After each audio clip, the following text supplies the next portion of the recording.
to tell everybody this is going to be an impromptu one. I didn't build an event out of it. We're going to talk about religion in America. And I'm thinking that this could be the first of 3 or 4 conversations. Some of them may be more historically, kind of have a lean to them. We'll bring Eric on. A lot of it may just be around me and Matthew talking it through because we come at this from 2 different perspectives. I am right now going to say there's zero gotcha on my end. I'm not trying to pigeonhole Matthew into a corner so I can finally go beat him with my Schofield Bible and go, hey, I told you. And I don't want to be gotcha because I don't have all the answers. I know what I believe. And there's going to be some things that I'm going to say out loud. I believe that and I have faith in it. And I think I know why. I may have to go research it and present it back next time, or I may not know why. And that's where I just fall back on faith, and people can call that a cop-out. But I promise that it's going to cause me to question some stuff if need be, right? And that's okay. So I'm saying all that before I bring my friend Matthew Durham up, and he tries to beat me around the head and shoulders with science. I'm going to use my Bible, and I don't know what he's going to use. Let's ask him. What's up, Matthew Durham? What's up, buddy? I'm doing pretty well. How are you? I think I just categorized you as a heathen. I don't know how that works, dude. I think we're all heathens, right? I suppose, yeah. If it's defined as not being part of the dominant religious group in a given area, yeah. If you travel somewhere else, you will be. The crappiest intro to a podcast guest ever. So you're welcome, heathen, to the podcast. What's up, heathen? That's funny. I've talked to some people who self-identify as heathens, and they do not consider me to be a heathen at all. So, yeah. Well, technically, according to what I believe, we're all kind of heathens, and that's why we need what we need. But I'm sure that'll either come up at some point in time in the next conversations we have. All right. I want to kind of leave out what you do for a living. I don't think that's relevant to this conversation. I mean, if people want to listen, you've been on 30 or 40 podcasts now or more. By the way, we're blowing up on our podcast platform of By and For the People. Reviews are coming in. The last 2 or 3 weeks, our downloads have tripled. So whoever's out there listening to Of, By, and For the People, and of course during the break, is always pretty solid. So thank you for everybody that's listening. You and I come at the conversation of religion, relationship with God in a different way. And I've got some caveats and some disclaimers I want to bring up, but before you tell me how you got to where you're at, can you summarize what you believe? Because before I start making some assumptions in the conversation, what do you believe when it comes to God? Is that okay question to ask? If not, we're screwed on this podcast. Yeah, sure. Absolutely. I would fall under a couple of categories. The best way to probably describe me would be someone who is a soft agnostic, soft atheist. Or weak agnostic, weak atheist. Agnosticism or Gnosticism refers to whether or not you believe it's possible to know that God exists. And atheism and theism relate to whether or not you believe, or whether or not you do actually believe that God exists. So you could be someone who doesn't actually think it's possible to know, but you believe, right? That would make you an agnostic theist. It's a little bit to wrap your head around. No, I get it. Or you can Can I restate it to make sure I understand? Is that possible? Can I say it back to you? So basically you're saying that I could possibly be someone that says, I'm not sure if it's possible to know 100% one way or the other, but I do believe. Yes, that would make you an agnostic theist. Gotcha. I'm on the same page. I may have to dumb this down as we walk through it together, Dave. Sure. And I would be an agnostic atheist in the sense that I don't know that it's possible to have knowledge of God, and because of that, I don't have a belief. That doesn't mean that I believe God does not exist. That means that I'm in a place where I have no reason to believe until someone persuades me in a manner that's compelling to me. Generally speaking, I wouldn't even say generally, always, when someone provides me compelling reasons to believe something, I am helpless but to believe at that point. Or at least to be curious, right? Or at least to be curious. Sure, at an absolute minimum. I mean, that's why I add in compelling. Like, if something is the most compelling explanation, I'm inclined to believe that that's probably the true explanation for something. And so there's a sense in which my belief is not something that I really have control over. It's does reality and the world present itself in a way that compels me to believe that thing. If I saw an elephant standing in front of me, I would feel compelled. Right. Yeah, I get it. Right. But if someone told me that there was an elephant standing in front of me and I didn't see that elephant, I am not compelled. And then I will withhold. Now, maybe I've got something wrong with my eyes, right? Maybe I'm not looking in the right direction, So that's why I would, in those cases, resist saying, no, there's definitely no elephant. Gotcha. But I would say I don't see this elephant. But this journey you've been on to get to this point it's not like you woke up at age 9 and went, and I am an agnostic atheist combo. You didn't. So how you kind of wrote down, you were telling me before we came on, there's some major points through your journey. Kind of start us on that. Are you comfortable at any point in time if I ask questions and interject, and then I will return the favor at the end of it and kind of walk you through my story, and then we'll probably in about 10 minutes we'll jump into some questions. Sure, absolutely. Yeah, there's sort of 3 main phases that took me out of being a believer, and then I'm sort of now in a different 4th phase. I suppose to start quickly, I was born and raised a Seventh-day Adventist all over the United States. I lived all across the United States in different places. And was a believer. I, at the age of about 15, 16 years old, my parents got a divorce, and they were both very prominent in the church, to the point that even today, someone can, all I have to do is mention my father's name to any Seventh-day Adventist, and it's like 2 degrees of Kevin Bacon. Like, they know me through him. So this was kind of a big deal for the 2 of them to get divorced. They were very prominent, and the reactions were, as you might expect in any sort of mixed community. There were some good reactions and there were some bad ones. The bad ones, unfortunately, many of them came from people that I trusted and considered to be friends. And so this is sort of the beginning of what commonly happens with most teenagers, is they start to realize, maybe all the adults aren't perfect. Maybe they make mistakes too. And maybe they misjudge situations. So I took that inevitably and applied that to not just to how they treated people in the congregation, but also the beliefs that they had formed. If they can make mistakes, if they're fallible with respect to how they treat other people in friendships, are they also fallible when it comes to their theology?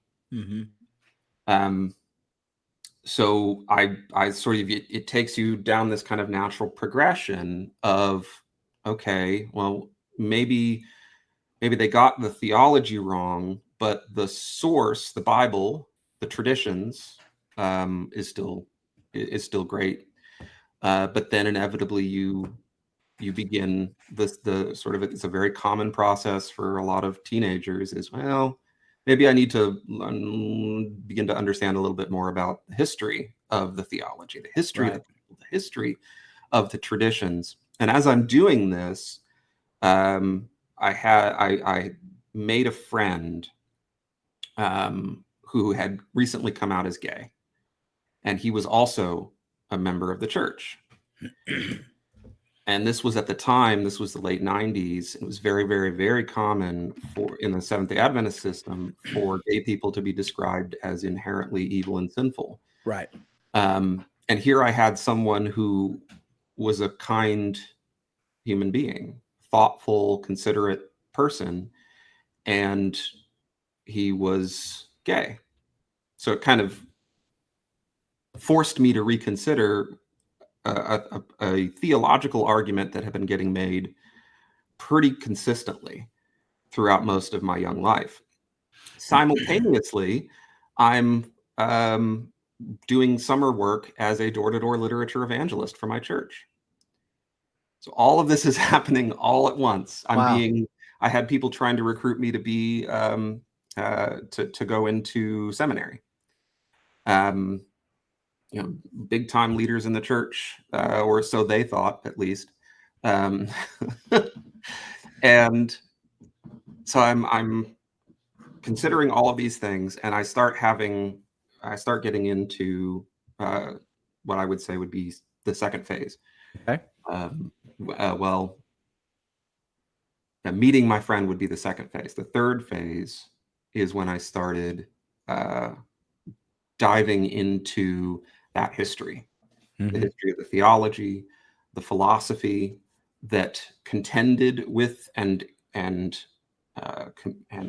was incorporated into that theology. So I started reading back into Greek philosophy, especially, and I came across sort of two major things that led me to that compelled me, I should say, to say first that I was a Christian but not a Seventh-day Adventist, and then eventually that I was not a Christian at all, and shifting to that.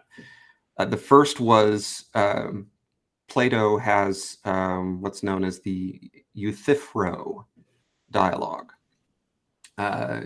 Euthyphro. And it's where he's trying to tease out what we mean by piety, what it is precisely that is meant when that term is used.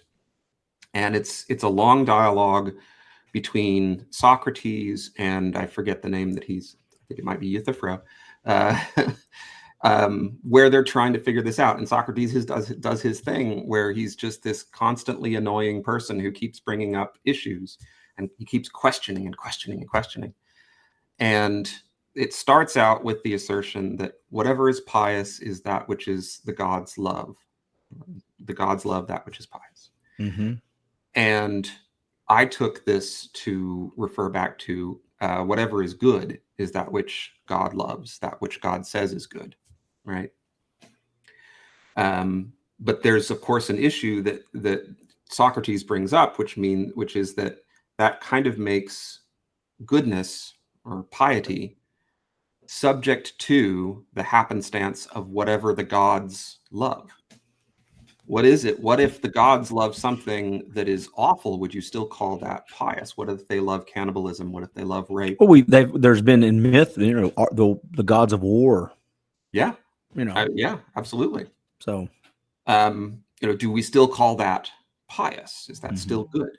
And if we do, and why do we do so? Why should it automatically be assumed that whatever the gods love must be good when we know that, or when there is no reason to assume that the gods must be the way that they are? Could they have some other nature, perhaps? Maybe they shouldn't have had a nature that made them the god of war, for example. Maybe the tendencies for Zeus to be a womanizer are not something to admire. I'm taking some liberties with my description of this, bringing it to my mind, my, at that time, 18, 19-year-old mind. Right. And of course, I took this to the notion of God, and I thought, well, what does that say about sin? If sin is whatever God says it is, then couldn't sin be anything? And doesn't that make it not necessarily good? I wouldn't want a God. I wouldn't feel comfortable saying that a God who advocated for terrible behavior, that makes that God good. That's a problem. A common response that I heard was, well, you're not fit to judge God as one of his creations. Okay, I suppose. I think the argument still works in the abstract, regardless of who's making it. Well, but the Bible actually says too, work out your faith, which means if you're working something out, which means in my mind, it means you're kind of applying it, pulling it apart, asking some questions. I think there's a big difference between judging God and asking God questions. At least the God that I know and the Jesus that I read about in the Bible and that I trust is one that you can go to with your anger and your confusion. Listen, I'm just going to say it. And I said I was going to interject as you go through your story. Again, I hope you don't mind, but I'm 54 years old. I have been on my knees many nights screaming, I don't believe you. I don't understand you. This is BS. What is wrong with you? Where are you? I can't see you. I can't feel you. I have been there. And so for people to say you can't judge God, I would question their integrity and authenticity on being authentic on that, because at some point in time in your life, I am not saying that there's people out there that don't have way more faith than I do. I'm just saying, as a human, frail and fragile as we are, if you believe in God, I'll back that up. Whatever you believe in, wherever you get your strength from and foundational faith in, you eventually are going to question that in life, because life is going to throw things at you that you don't want, you don't understand, that don't seem fair, and it makes no sense. And for somebody to tell you that you can't judge God, I think is pretty silly. I think the Bible is full of people that judge God and ask God questions, and God worked them through it in one way or the other. So anyway, I'm not defending you. I'm just saying I personally think you're supposed to ask questions and judge a little bit. Like, hey, this doesn't make any sense to me. Yeah. Does that make sense? It does. And I think that's ultimately where I did for at least about 2 months, I would say. That's where I took it. I took it as, you know what? Okay, this has to be something that I can question. The loving God that I've believed in my entire life has to be the sort of person that he's given me these mental capacities to do this. He's allowed me to have these, to be exposed to these people that have brought these ideas to my attention. This must be in his plan. And my ultimate solution for that phase of my life to the Epiphra dilemma was, okay, it's not that God defines what's good and bad. It's that God recognizes them, that they are external to God, and that even if God was not present, they would still be wrong. They would still be wrong things to do and right things to do. And I've just got to figure out why those things, like, why is it that God has pointed to those things and said, you don't want to do that. That's bad. What was God's reasoning? Was sort of what I committed myself to doing for several months, because I still saw God as the father figure, as the one who's guiding me and who wants me to be happy and wants me to grow through struggle, and become a better person for it. So again, just restating it so I understand where you're at. You're saying that the way you came to the conclusion in this phase is that good didn't come from God. It was separate from God. And God said, okay, there's 10 things over here. These 7, I'm going to deem good. These 3 are not good, but they're external from God. Right. Okay. Right. Because if they were dependent upon God's existence, then they would have been defined by the happenstance of God, whatever God's nature happens to be. That was my big problem with that argument, was God could have been anything. And if we define good as whatever God is, then good is arbitrary. Does this get easier to understand if we start talking about it as, instead of a God or whatever God, as the God?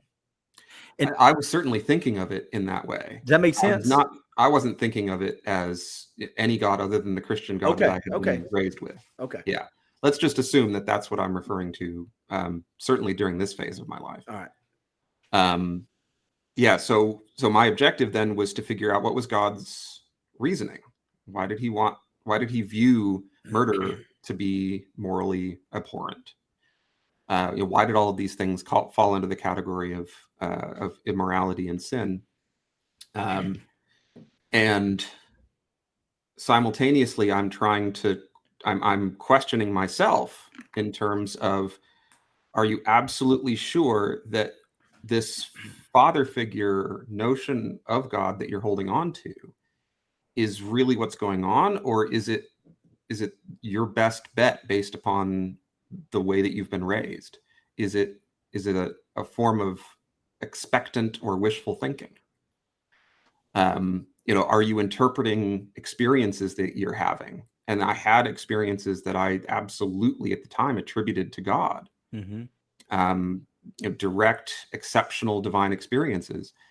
Are those experiences that I would have interpreted in the same way if I wasn't coming at it with the beliefs that I already had? Yeah, kind of like predisposed. Am I setting myself up to believe on the other side of this tunnel because I'm already set myself up to believe before I go in the tunnel? Yeah, exactly. Yeah, exactly. And I was at that point that I encountered Descartes, who's a French philosopher who you've heard of his saying, his famous saying, which is, "I think, therefore I am."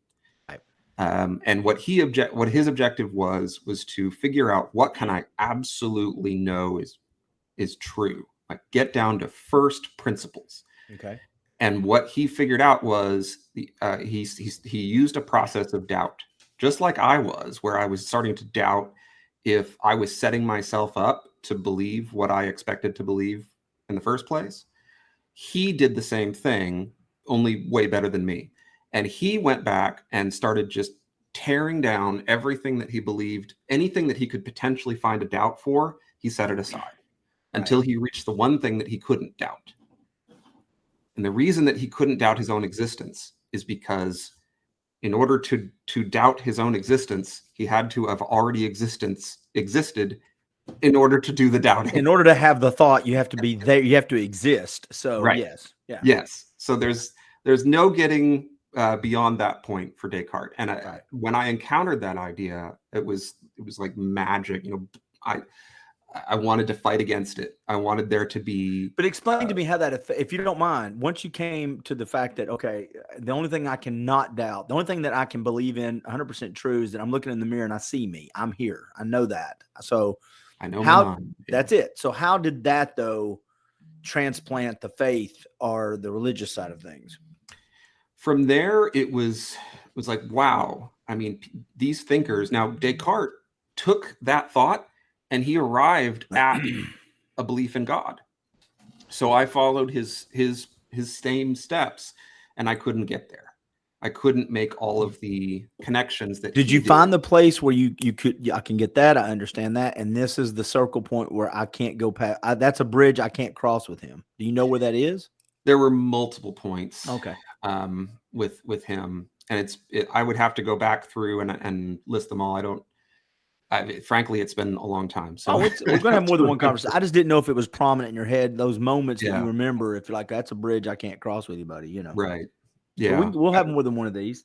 There were some jumps that I couldn't make with him. So that was sort of another piece and then the last sort of philosophical piece was specifically me trying to reach out through prayer, trying to asking God for a sign that would persuade me that I wasn't just operating through wishful thinking. I wasn't just using my presuppositional beliefs to get me to where I expected to go. And I prayed and I prayed, and knowing that God is both capable of giving me such a sign because he's omniscient, knowing that he wants me to believe in him and have a relationship with him because he's omnibenevolent, and knowing that he's powerful enough to give me that sign because he's omnipotent. So I knew that it was something that he could and wanted to do for me. So all I had to do was ask for it. And to this day, I have not yet received a response to that prayer that compelled me to believe. One of the common responses that I get is, well, Matthew, God can't force you to believe. That would be taking away your free will. And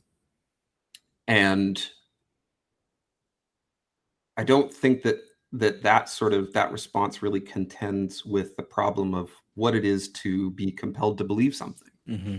When something is persuasive, you are helpless.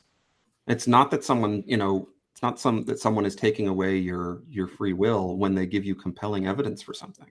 Right. And the piece of this that really stuck with me was the Heavenly Father piece, and thinking about if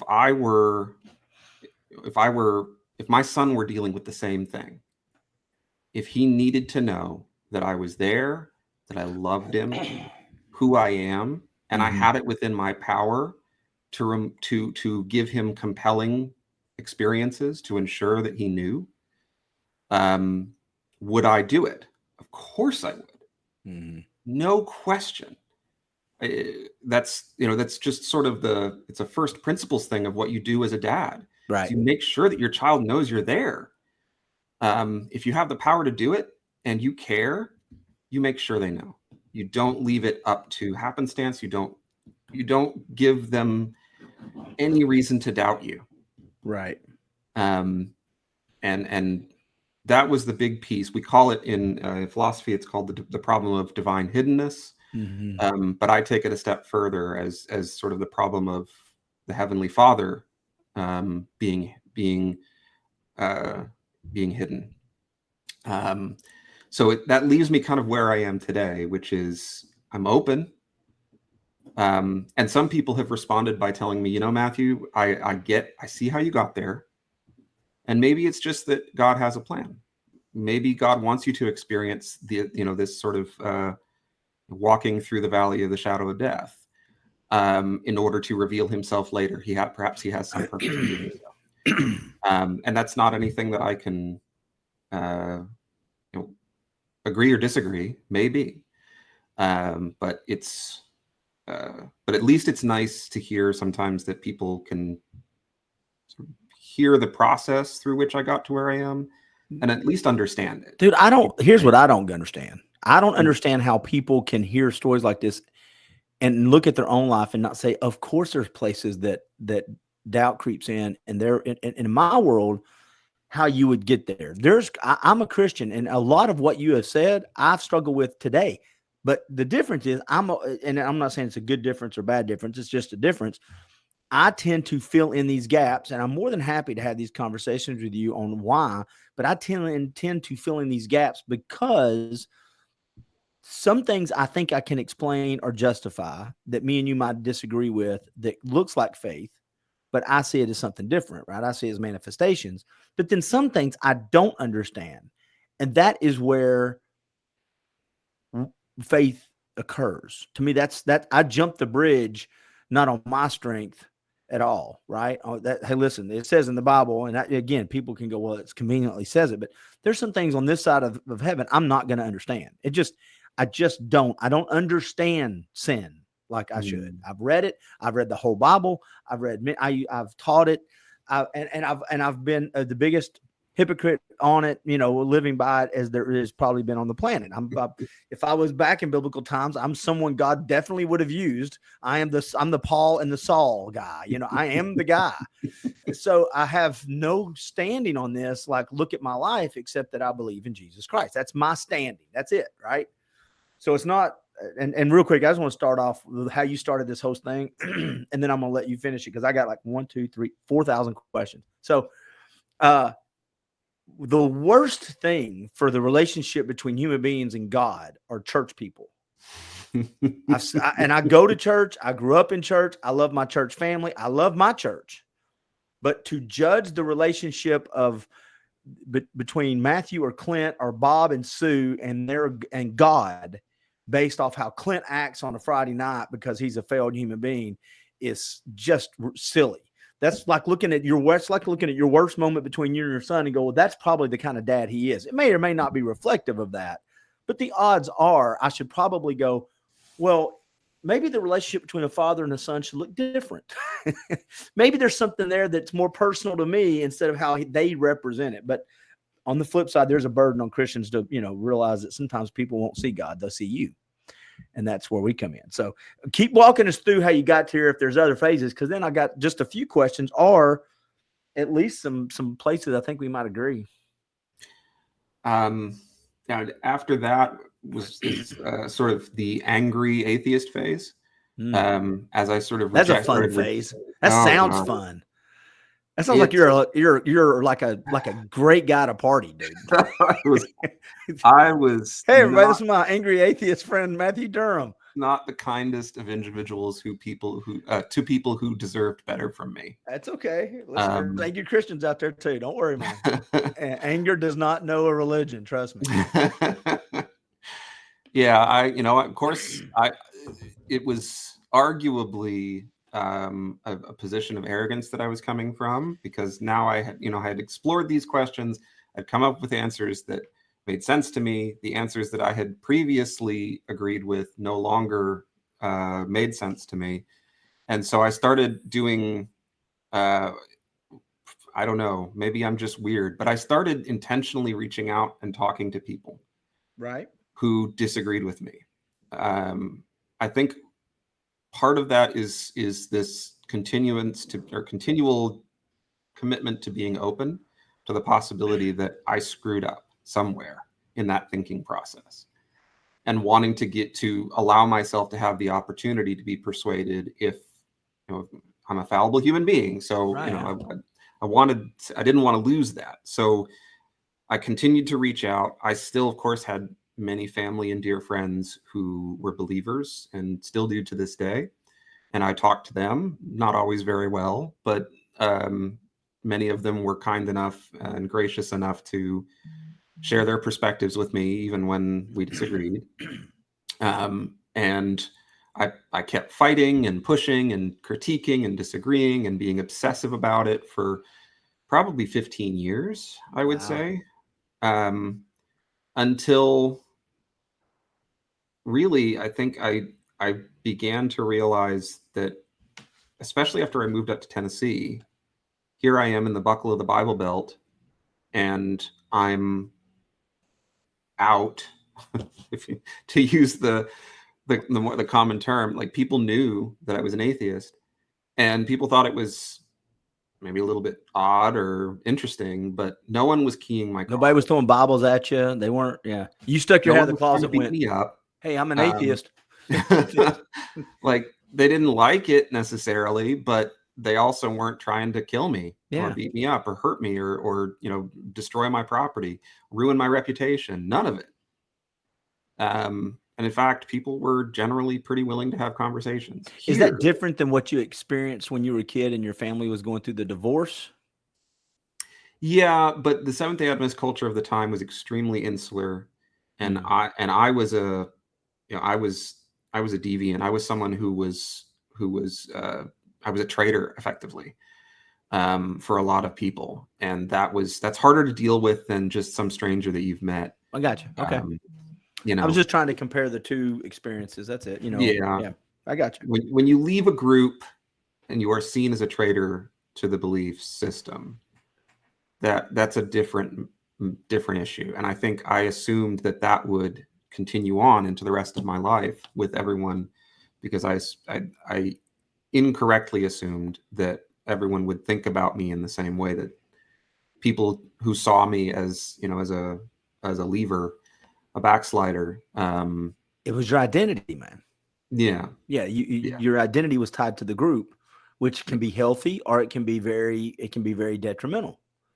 If that happened today, I doubt it would be near as significant. I think people within the community, because I'm still connected, I still go to events, I still go to musical performances, I'm still there in church periodically. You better not be eating the covered dish lunches if you're not a part of the church. I'm telling you right now, that is only if I bring something to the there pot. You go. Okay, listen. No.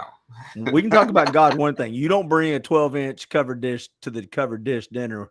We got another podcast coming, my friend. Yeah, and no one gives me a hard time about maybe trying to poison everybody. So that's really good. That's beneficial. Facebook just flagged us. That's a red flag law. You can't buy a gun now. Hey, okay, so you're in the angry atheist phase. Yeah. How do you navigate out of that, and what is that next where you're at now? it was two things. I mean, just like my gay friend helped me to question the certainty that I had about gay people, my Christian family and friends and people that I met up here helped me to reconsider my opposition to Christianity.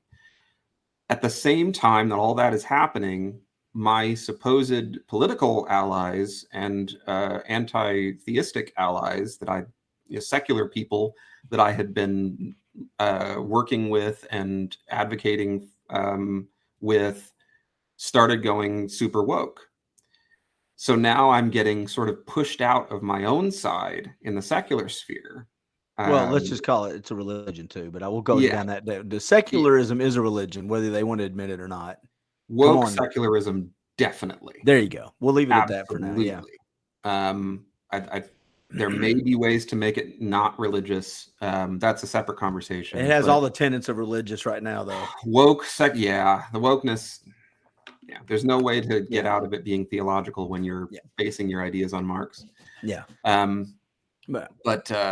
I'm getting pushed out of that by one side, and I'm being maybe not necessarily embraced, but at least respected, and nobody's throwing me out of the conversation when it comes to Christians, and later realizing the same was true about conservatives more broadly.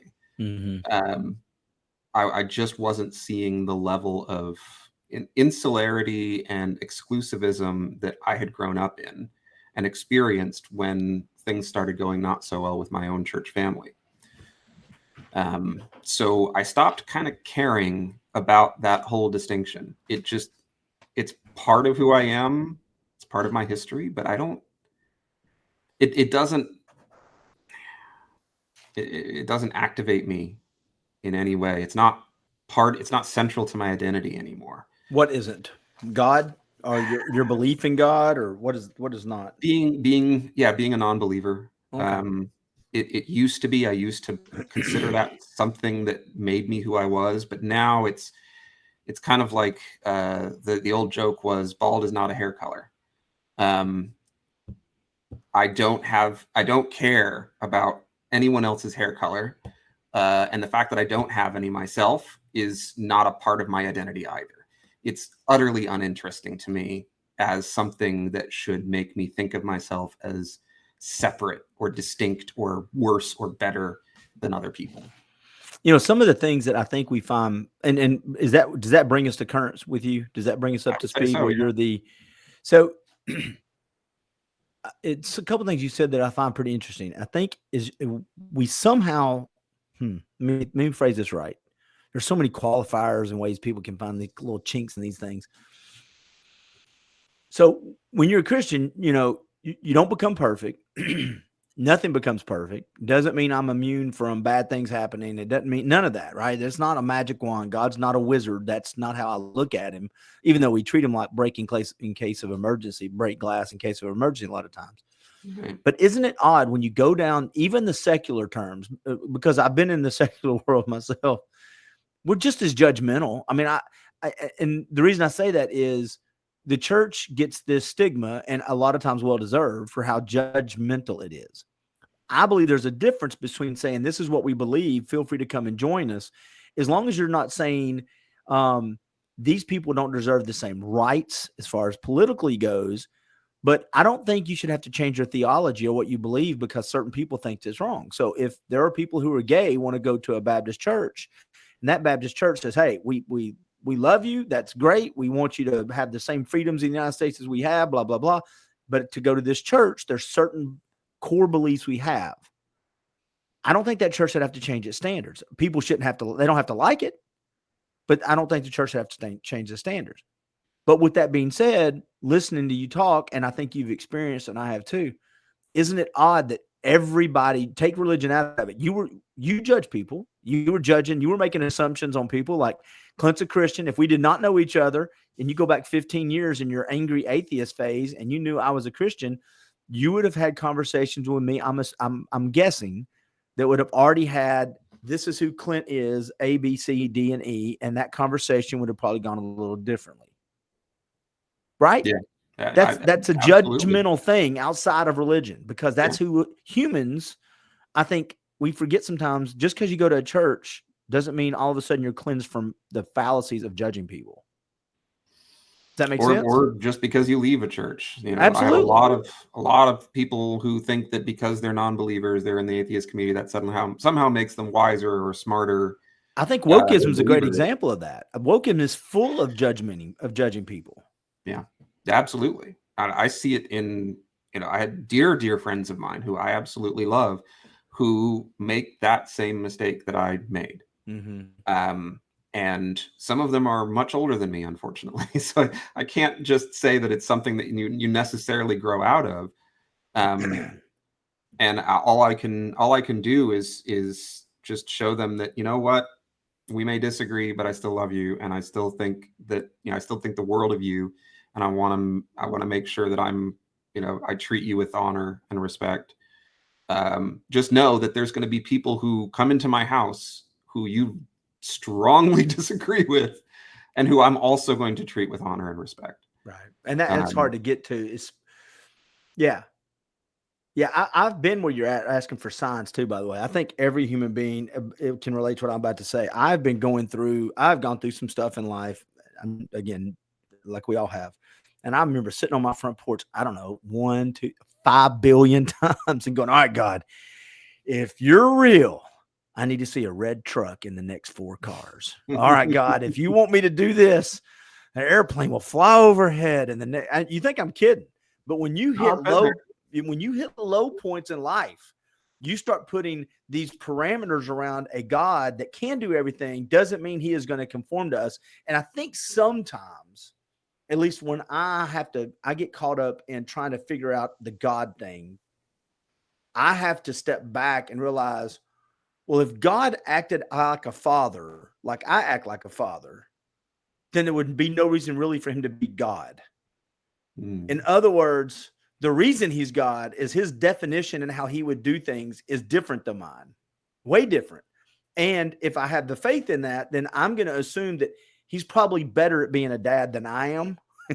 And does that make, this is what I look at it. But I also, all the time, hey, I need to see a red truck, God. I don't know why it's always been red truck. And don't tell me God doesn't have a sense of humor, because you know what he sends? Like a pinkish hue, faded, whitish truck. And I'm like, really? So was that Not red, God? Prius. No. Okay, now I need to see a blue truck to confirm that was a red truck, God. And I'm playing this little mind trick with God. And I know that's not how he works. But we as humans, when we hit these walls where we don't understand, we start grasping for things like signs. I do it too. I've still not seen a red truck, by the way. Watch one come by here. If one comes by here while we're talking, I'm going to freak out, dude. And I'll tell you about it too. So I guess my point to that was just to affirm that we have, because I do think this will be more than one conversation. We all, me and you are coming from a lot of the same places. I too have been crying to God and said, hey, a little help here would be awesome. A little something. I can tell you how he answered me, but I want to hear what you think about what I just said, because I think you've already kind of agreed to it. But I've definitely been there. I was there many times while I was a believer, and kind of left it there, kind of left that request open, as I noted. There are some folks who have told me, Matthew, God can't take away your doubt, because that would violate your free will. And I don't know that that's a fair response to what it is that I'm asking for, and asked for 25 years ago, and left open as an open request. And I think it's because you can have free will and have a nature that is that knows certain things are true. God has no doubt in his own mind of his own existence. God knows. God has had there's nothing that you can do, nothing that anyone can do to enter a single doubt into God's mind that God exists. And God has free will. simultaneously. So it is possible to have a nature that it cannot find doubt within itself about a given topic, and also has free will. And God, being omnipotent, could certainly create other beings that know, gut level, know that he's there. So the gut level, now that you threw that in there, I wrote something down. The gut level to me is an interesting thing to say because the gut is not the brain. I'm talking like Descartes, I think, therefore I am level of certainty, where any attempt to doubt it is self-contradictory in some form or fashion. I think it is logically possible that God could do such a thing. Yeah. There's go ahead. I'm sorry.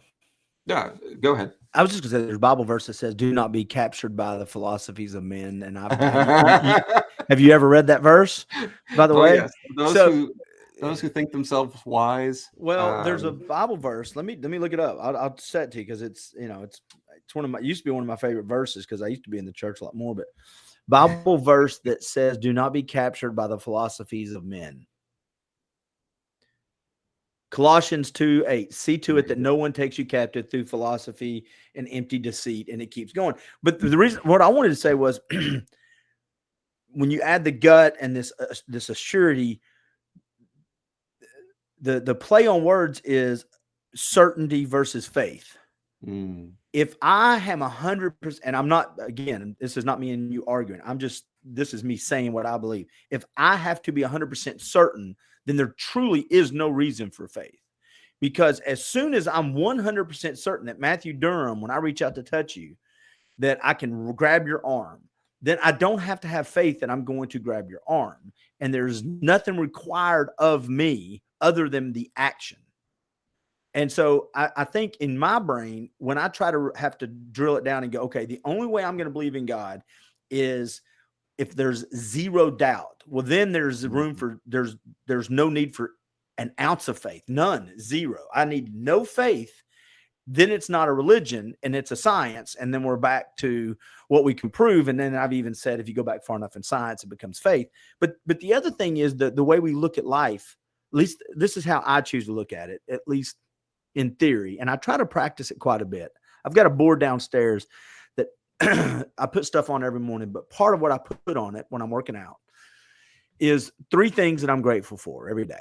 And I try to say a prayer to God, say, hey, God, and if you do this on a daily basis, by the way, whether you're a Christian or you're just not a Christian, if you try to find, and you have the commitment that I'm not going to repeat things very often, you have to get really granular. Like, thank you for, you think I'm kidding. I thank God for coffee, the birds. Thank you for having a car that runs. It really starts, thank you.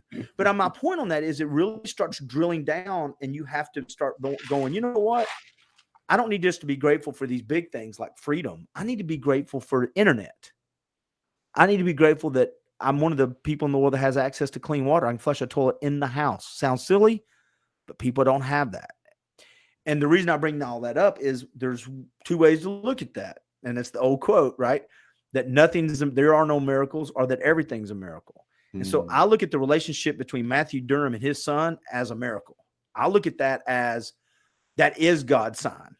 That to me is a God's way of saying, dude, the love that you feel has to come from somewhere.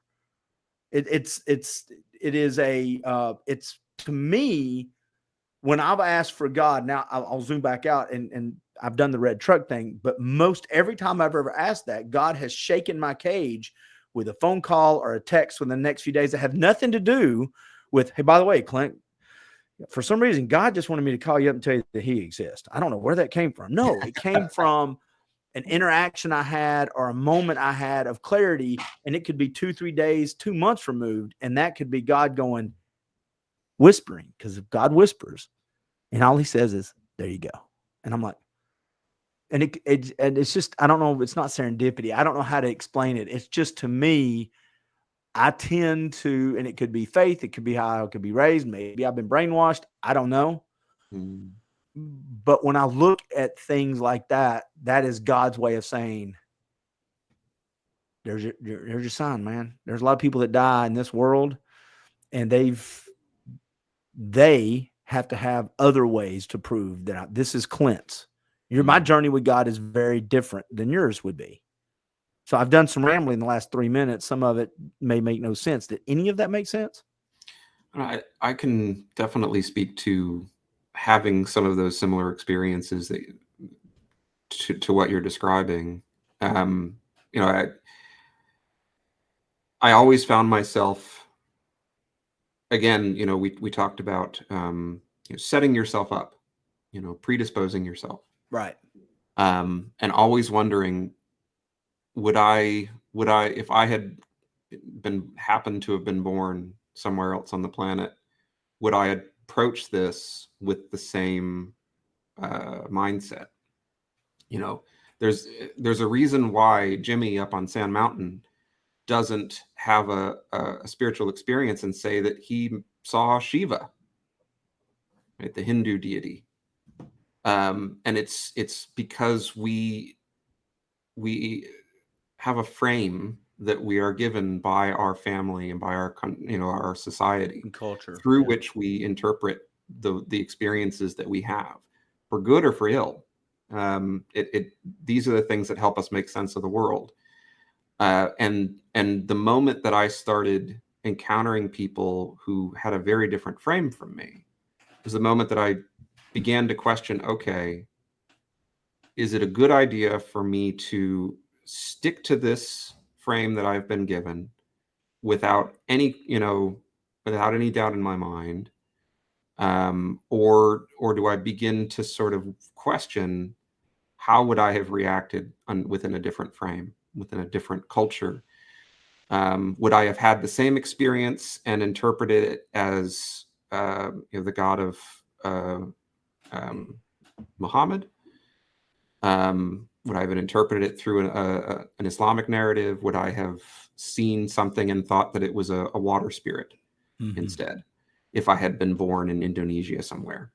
Or would I have thought of it as, if I'd been born in a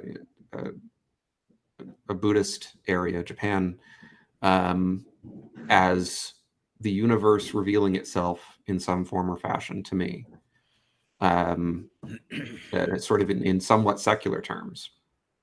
And I don't have a good answer to that question. I don't know how I would have reacted if I had been formed and shaped differently growing up. And we have examples, but we have examples of us around us everywhere of how that works, right? I mean, people that grow up in a predominantly Muslim community, usually, if they're gonna, I'm not saying all the time, but the odds are, if they're going to default to a religion, it's going to be the Muslim religion. If I grow up in an atheistic community and it's all I know, then I'm probably going to grow up with, with that mindset. I mean, I think it's silly to think culture doesn't affect it. The two things I would add, one comment I would make, and then that question I have for you. Mm-hmm. So the comment is, the way I see Christianity is this. This is Clint's. By the way, I've got a doctorate in this on the streets of East Ridge, so it's pretty authoritarian. I know what I'm talking about. But my theory on this is, if I was born someplace that has no reference of Jesus Christ and God, and I said that to you last time on the podcast, then I'm going to look to God in the moons and the stars and the water and the monsters and the water sea creatures and all this stuff. That is their attempt to find God. They have come to the realization there's something greater than us. I think, this is Clint, so this is not theology. I think God understands that. I think in my religion, where if you, Matthew Durham, have been exposed to the message of Jesus Christ, though, there comes a point where you will be held accountable for laying that down and picking up the other thing. The good that served me in the moment versus the good that serves me moving forward once I'm exposed to the different information. Does that make sense? Now, it's not up to me if I've had this conversation with somebody and they go, I don't want it. I'm like, okay, then the water God it is for you, dude. When I get to heaven, I'm not going to be asked about Matthew's sins, and you're not going to be asked about mine.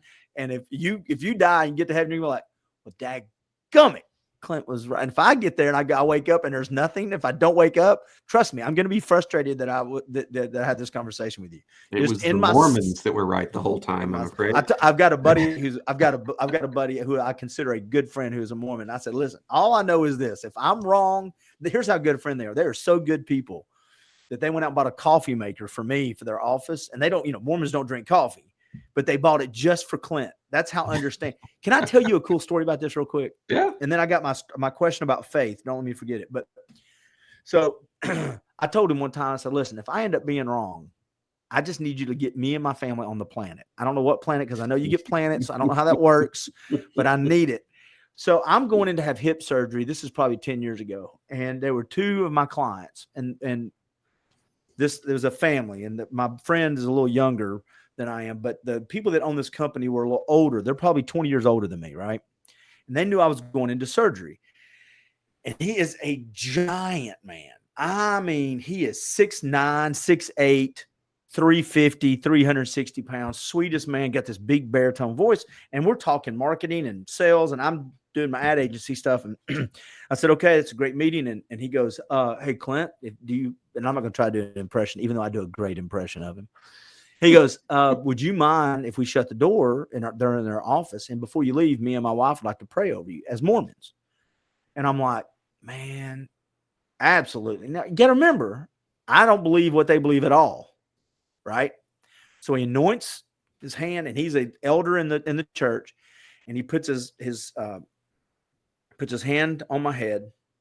Him and his wife hold hands, and I'm sitting down. And he starts this prayer, and he prays over me this prayer. And we're done. It's very moving. And I told him, I said at the end of it, I said, hey, man, I'm going to give you advice. Do you pray over a lot of people? He goes, yeah. I said, you're a massive individual. I barely kept my neck up. You cannot lean on me that hard during prayer. I quit listening to your prayer about halfway through it. So I'm hoping God listened to you, because all he heard from me was, I'm trying to. But the spirit that he did that with, again, crossed religious lines, had nothing to do. I did not have to believe what he believed for him to believe that was going to be effective. And I found that moment being very beautiful. I thought that was a very beautiful moment. So there's my shout out to Ron, who is a buddy of mine, and his grandson, Ryan, and his wife, Christy. All right. Faith, my question for you. At what point, because the need for certainty and to be proved beyond the shadow of a doubt, I think, therefore I am type thing, does that mean that all religions, and even science at some point in time, I believe, has this element of faith? Does that mean that faith is something because it's an emotional thing or something you just have to believe without seeing, that has no role in anything that you're going to believe moving forward? Or do you see that there's faith in your life now? It's just faith in other things. It's probably important to define our terms, and faith is a notoriously difficult term to define. My day job, I interview people about their faith and their worldviews and how those have changed over time, and I get a lot of different answers to that question, what it means to them. Okay. And So I guess to answer your question, we would probably have to know what it is that you're specifically asking me. Are you asking me faith as in, and tell me if I'm not including the right options here, Okay, or if there's more, faith as in belief, faith as in trust, right? Like I trust that my buddy's that my buddy Clint's going to do the right thing. right. I have faith that he's going to do the right thing. Faith as in loyalty. So you're talking synonyms, basically, because a lot of these things can be used interchangeably. Together, mixed. Yeah. And so, I'll use an old preacher version, and then I'll give you the Bible verse that I try to use as a definition. I looked it up to make sure I'm correct. But the old preacher version that I heard in revival, because I used to love revivals, if you got a guy, and I'm sure you've heard it, you grew up in the church, but you got a guy carrying people across Niagara Falls in a wheelbarrow, and he carries 100 pounds of bricks, and 200 pounds of bricks, and 300 pounds of bricks, and he's doing it with no problem. And the pastor turns around and said, does everybody believe this guy can carry somebody across on the wheelbarrow? And everybody raised their hand, and he goes, that's belief. Now, who wants to get in the wheelbarrow? the hands don't go up. That the faith is getting in the wheelbarrow, right? I have so much certainty that what I believe in and what belief is, that it translates to the next step, which is faith. And the Bible verse, of course, the one I grew up with is Hebrews 11:1. It says, faith is confidence in what we hope for and assurance about what we do not see. Mm-hmm. So that is, again, though, it's a squishy term. And whether it's politics, right, or philosophy, the squishy terms is where all disagreements usually come up. Yeah. If I were to use the term, I would probably use it in the sense of, based upon what I know, this is what I think is true. So, for example, if you asked me if I had faith that my son was going to do well in school, right, based upon what I know of his personality and his behaviors, whatever conclusion I bring out, whatever I say that I believe is going to be happening, right? That's when I'm making the next step. That's what I'm committing to. I'm going to operate on the basis that this is what he's going to do. Now that's still open to revision, right? If the dude who's carrying all of those rocks is carrying me across Niagara Falls, that's what I'm saying, and he starts to slip, right? I might revise my conclusions a little bit. You better give me the other side. I'll walk around. I might say, I'm not sure now. Yeah, I'm less sure, right? Yeah. It's sort of in that way, we're kind of thinking of faith as you start out with certain basic pieces of knowledge, and then you make a conclusion based upon those pieces of knowledge that you commit to, right? Because once you're in the middle of Niagara Falls, you're stuck with it, and you better hope you're right. If you're wrong. What holds those things together, though? So those bits and pieces. Let's remove my pastor's revival thing that gets your emotions going. Let's go back to the faith part of the certainty of things I've not seen or hope, and the assurance of things I've hoped for. What holds in your mind holds those factual things together? Again, I go back to, if I know, then there's really no reason for faith. That's the belief. I believe my son's going to do well. Right. So what is the difference between belief and faith in your world, or is there one? Well, that's why I think it's very important to always figure out exactly what we mean when we're talking about faith, because it can also mean loyalty and trust. I'm faithfully discharging my duties. And when you build in those additional pieces, and a lot of people will use them interchangeably, they'll use them in combination. They'll use one, and then they'll use faith to mean one thing, and then in the next sentence they'll use faith to mean a different thing. And so parsing that out so that I understand as close as I can to what they're trying to express when I do these interviews can be incredibly important. For me, I don't have a solid definition of faith as a result, because I see it used so many different ways. I think the most common one is probably belief, and that maps on reasonably well. Not as well to your Niagara Falls. Yeah, you're going to keep bringing that up. I knew I slipped up when I used one of these backwoods things that I grew up with listening to. But there's, because yours builds in belief. Like, you believe he's going to be able to take you across. You trust him because you have there's evidence. I've seen it. Yeah, you have good reasons to think he can carry you across. Right. But yeah, these are inevitably where things get difficult for me in discussing faith. Let me throw something else in there then. Let me make it even more difficult. Because I think faith has got to, if now that I'm sitting here thinking about it, has got to include, if not the biggest element, things I don't understand. If I guess my point on that is this, is if A to B and C, and there's no, and then D, and at some point, something's going to occur, something's going to happen. At some point, I'm going to be required, there's going to be required something of me in life. And if the only thing that I can believe in are things that make sense to me because I've seen that before, or logically speaking, one would lead to the other. I'm assuming the domino is around the corner, so when this one falls, it hit it as well. I believe that. To me, that's a difference between the belief and faith. The belief is 1 + 1 = 2.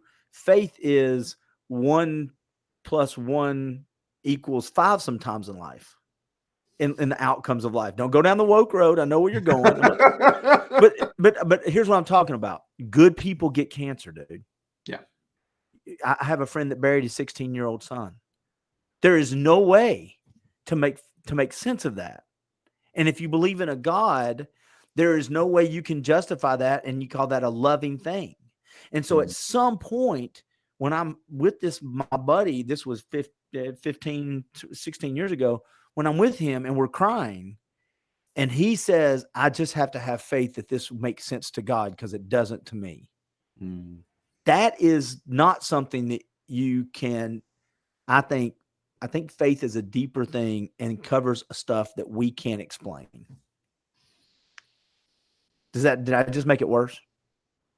No, I don't think so. There, the gentleman who I studied under for my master's degree, Dr. Ralph Hood, made a we call it a scale, but it's a questionnaire that's designed to tease out different ways of thinking about mystical experience. And one of the sort of the three main ideas that's built into it through the questions that it asks is this idea of whether or not something is understandable. We use the term ineffable. And experiences that are so beyond anything that we've experienced before, and so out of anything that we have a reference point for, that they are ineffable, is sort of the way they're described. And what you're getting at is, if I'm reading you correctly, if I'm understanding you, is that there is an element of faith that is not subject to easy description, and that there's a depth to it that if we were to be talking to your buddy who lost his 16-year-old son, and we were trying to understand why does he hold to a belief, to his faith, when he's had an experience that he cannot reconcile right now with that system of ideas that he's loyal to. And I apologize if I'm getting any of these terms incorrectly to describe the situation. So far, you're dead on. What explains why he would stick to that? That's a hard question. I don't know that any of us have a good answer to that question. I do. Other than I can understand why someone would hold true to something that gives them meaning. Yeah. Okay. And I can also understand why an experience like that would wreck that system of meaning for someone. Yeah. I can see it going both ways. And in fact, we did I wonder if I have, no, I don't have it here. We did an entire 2 series of books, two books, one back in 2008. And then we did a follow-up a couple years ago on deconversion and looking at people who converted to a religion from no religion, from one religion to another, from religion to no religion, all of these sort of different categories. Right. And you can look at these experiences that people have, sometimes very similar to the one that you're describing with your friend. And there's no easy pattern for identifying when someone is going to hold to to the faith that they have, or if they're going to reject it. So that's an open question. I think a lot of times it's been because, I don't mean this in a bad way, but I think a lot of times it's because, going back to what you alluded to earlier, we adopt certain beliefs when we're younger, but we're never forced to implement or to question them. And I think questioning, that's why I get frustrated when people say you shouldn't question God or judge God, however they put it, because I don't think, unless you go through that phase, it's terrifying as a parent if you want your child to grow up a certain way and let them have the freedom to make that decision. Unless they go through that, then they're just waiting. It's a matter of time. you've taken jujitsu before, right? So you know what I'm about to talk about, whether it's boxing. If the only thing you go in to do is learn the high end moves in jujitsu and know basics, you can learn that one great, very cool move, and you better pray that that person puts their leg there every single time. Because if you don't know the basics, you're going to get swallowed up by somebody who's just practicing the very basics. And so in life, I think sometimes our faith, we quit when faith, and this is me speaking from my perspective, not yours, but I think we quit sometimes when faith is required because 1 and 1 is supposed to equal 2. Well, that's not how life is. So what happens when the 2 doesn't show up? Do I just throw everything out, or do I go, or is this what my belief system has said should be developed into faith? Is this where I go, okay, this is the imperfect world that I learned about in the Bible. This is, delivered by imperfect people. I'm living in a broken systems that, yes, has got sin and I'm part of it. This is the thing that is required of me, because without this thing, there is no relationship with God. That father-son relationship is not there if there's nothing required of me, because the older I get, the more is it required of me in the relationship, I think. And if I'm not willing to put in the hard work of exercising my faith and saying things like, God, I have no idea why this is happening. I don't get it. You didn't send the red truck, blah, blah, blah, blah, blah. That's not a relationship. It's breaking case of emergencies. And it's all of a sudden, whatever my eyes can see, that's what I believe. There's no faith required of that for me then. That's my opinion. There's nothing required for me if it's just left to my little feeble brain. You're nodding your head like I said a bunch of stuff, and you're like, I don't know how to respond to all that dumbness. You're the one that signed up for the conversation, dude. No, Dumbness is part of it. Yeah, well, what's required? Does that make sense? So what is required of me if it's not faith? If logic's it, that's not faith. That's not that to me. That's in the realm of science or logic. Yeah, and I think I probably used to before I became what I am now, which could change. I think I would have looked at living a life without religious beliefs in a very negative way. I would have seen it as meaningless. I would have seen it as just there's no point. It's all suffering, and it's all hedonism, just doing things in order to feel good.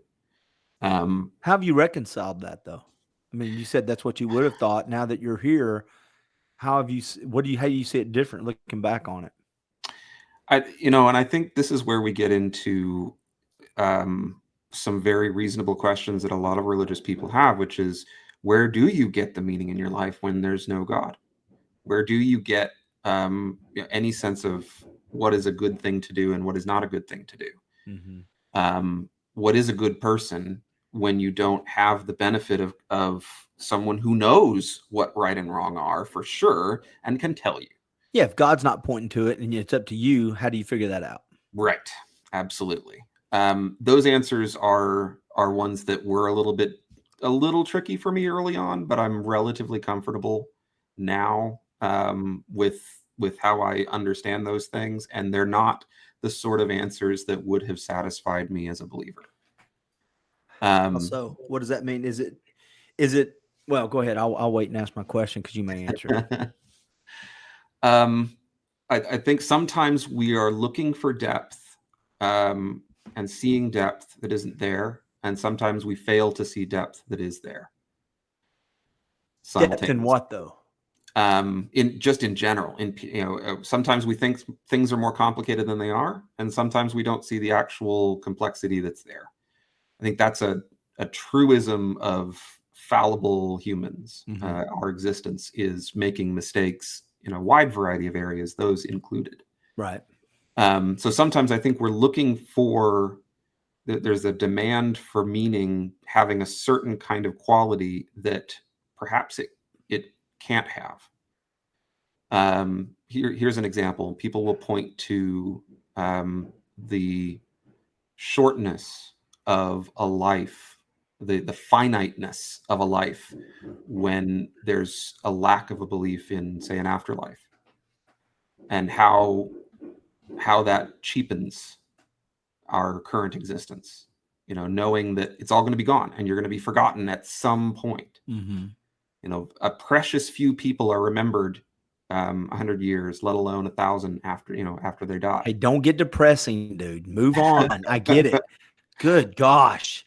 And that's the way that, you know, that's one of the potential ways that you could interpret existence. But there, I know the flip side of this. So bring the happy sunlight onto it real quick.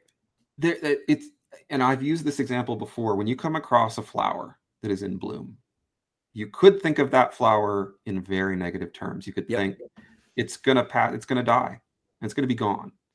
And does that not, what a pointless existence that this flower has. And yet you're failing to acknowledge that what you're witnessing is something that no one else will. That flower is blooming for you. You are seeing it right now, and that is incredibly amazing. How many people are going to see that? How many people are going to experience that flower? It's short, but does that not make it even more precious that you are one of the few people that's going to be able to appreciate that flower? Likewise for our lives. Yeah, they're going to be short. We, you know, in the non-theistic worldview, you don't know what's going to happen after death. You don't have a sense for that. And that can't provide you any motivation for doing anything differently in this life. Or can it? Can you look at that and think, well, if this is all there is, then I want to appreciate that flower while I have it as much as I possibly can. I want to do as much good as I can. When you have a family, that becomes immediately incredibly powerful, because here are those people who are going to be there when you're gone, and you want them to have you have that love for them, which springs from you unbidden. You know, I didn't choose to love my son. I have no choice in that. I will always love him whether I like what he's doing on any given day or not. And I will always want him to have a better life when I'm gone than I did. And that makes life meaningful. That gives me a purpose. And likewise for all of the other people that I care about. And that's enough. I didn't think it would be when I was a believer, but now that I'm in this place, it is. It's more than enough to drive me. It's overwhelmingly enough to drive me. It's too much in many respects to be able to keep up with, because there's such an immense responsibility to leave the world at minimum not worse off than you found it. And that's not easy. All right. So I'm going to say a couple things, and I'm hoping that they're taken in the spirit that they're intended with, because one thing that's happening nowadays, and I'm not tying this back to politics, but because life is so short, if we believe that this is it, I love the way we look at it. It can be, hey, this is meaningless. I'm just going to binge watch TV, eat Doritos. None of this matters. Or it's the beautiful flower. I love that. But also what we find too is in this, if we truly believe we're only here for this short period of time, then my this is going to be a stretch. This may be where Clint loses all credibility, but if I had any, but this is where, when we tear down the structures we live in, like the Bible, the church, the family, and our government, then it leads to chaos and being, every truth is independent of yours. And therefore we should have no rules. Why? Because this life is short, and who are you to tell me how to live it? And then I'm going to hand that chaos down to my kids and family. And that's now a generational thing. And that's the danger, I think, if you go too far down that road, in my opinion. And then completely agree, that's a risk. It is a risk. But let's go the other side. If it's all religion, we can go back to the Salem witch hunts. We can go back. We see either way brings with it dangers to society that we don't want to live in. And that's why I think it's important to have these kind of conversations. I would submit, the way I would look at the scenario with the flower, this is when I was trying to explain earlier, I may have done a bad job. I think that's my sign. So that flower that's only for you in that moment, even though it may be seen by 1,000 people, I look at that flower and that brief line, it's not going to, that's God saying, this little miracle of moment right here with you, this is me. This is us. That is, to me, how I kind of view it, of whenever I'm in the, and I've had so many anecdotal just stories in my life. Again, I'm not saying other people don't have them, but the filter, and I think you kind of nailed it. If you've been raised with a certain filter, I'm lucky enough, I think, to be raised with a filter where I try to look at these small things as that is God talking to me. Because I have such a short time on this planet, and because the flower is gonna die, I got to see that flower when it wasn't dead. I didn't see, I didn't walk by it when it wasn't blooming, and I didn't walk past it after it decayed. That moment, me and the flower engaged, and that was, to me, God's way of saying it's okay. There's things you don't understand. I don't know how the flower got there. I don't know how it got planted. I don't know if it was through the magic of the earth. I don't know if a human planted it on the side of the road. I have no clue. I just know that was there for me in that moment. And that's kind of how my feeble brain has to wrap itself around it. But I think sometimes when I was going through my divorce, a very painful time, right? It was just, it's painful for everybody, but I had somebody who was a therapist, but also a Christian, say something to me. And then I kind of took it a little step further.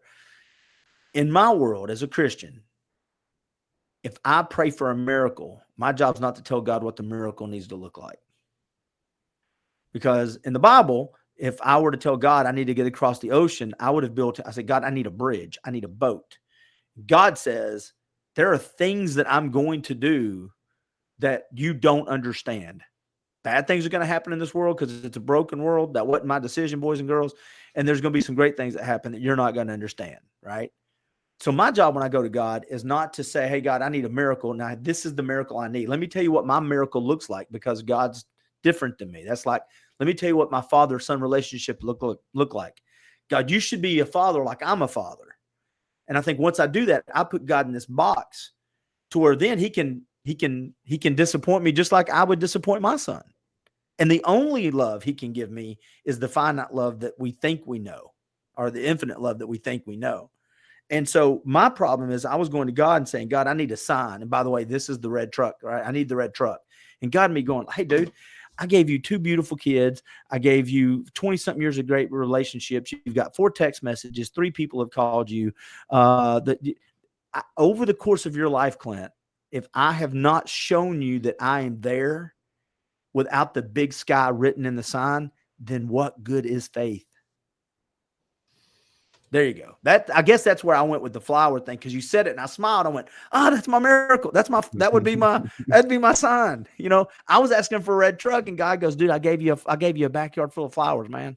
But your job's not to tell me what the sign's got to look like, homeboy. I'm like, God, does that make sense at all? Yeah, I'm following you. Do you think that the prayer that I offered was asking for a red truck? Or do you think when I prayed and I asked God to just show me that he's there,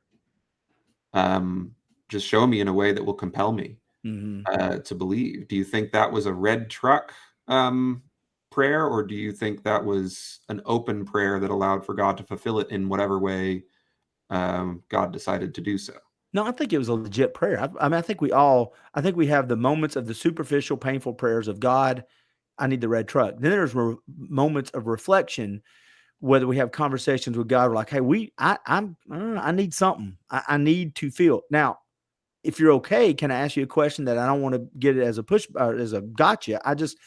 When you asked the prayer though, did you leave it open that God could answer it in his way? In other words, it's possible, maybe not. He brought you relationships with Christians and was like, hey, those people that you thought were like this, they're not like this. Hey, there's the flower. Hey, there's the love for your son now that comes, you thought you loved people until you had your son. And now what does that feel like? So again, going back to my therapist, one of my pastor who he's not my pastor any longer, but during my formidable years as a young man raising a family, was my pastor. Kind of said what I just said in a longer rant. It's you can pray the prayer, Clint, but you have to be open for God to answer it. But if he has to answer it in your way, that's saying, God, I need you to be God, but I need you to be the God that I need you to be. And that's not God in my world. Does that make sense? I mean, it's, again, that's the flower in the truck analogy. And I've found a lot of times in my life, at least, when I have struggled the most, I am trying to tell God how he needs to be my God. Mm. And sometimes that works. Sometimes what I want aligns with what God wants for me in my life. But a lot of times my frustration with God has come because I'm like, hey, God, I need an answer now, or I need an answer this way. And looking back on it, most of the time the answer came in a different way at a different time. And sometimes it's what I thought I wanted aligned perfectly with God, but a lot of times it didn't. So I don't dismiss your prayer at all. I think your prayer was a legit prayer. I just think that anytime any of us pray, at least in my opinion, for myself, I need to be careful that when I pray, I'm also opening to the answers he gives, but not just the way I want them to be given, if that makes sense. Sure. Yeah. You know what I'm saying?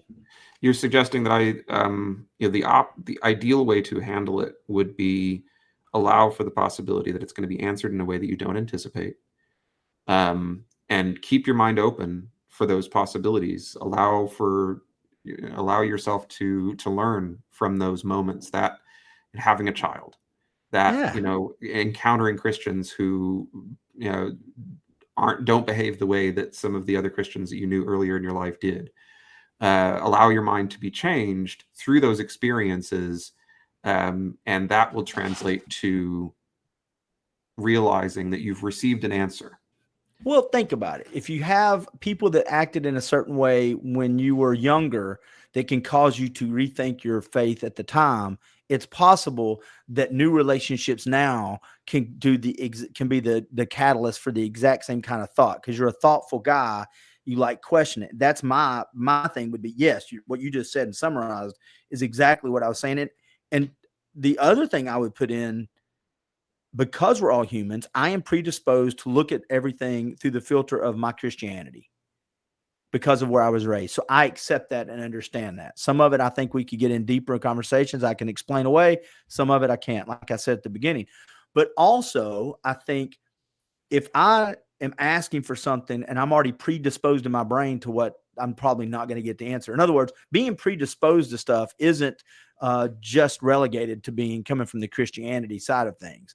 If I was only raised by scientific mindsets and atheist, then that's going to be my filter. And so if I did some sort of magical prayer, then I would be like, well, you're probably not going to answer me anyway. But now, God, I think God's pretty powerful.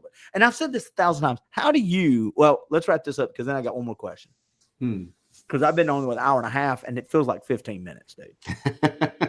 Has this been too, have I been too rambly with it? Because I try to be very sensitive with how I phrase it. I don't want to come across as pushy or sometimes misspoken.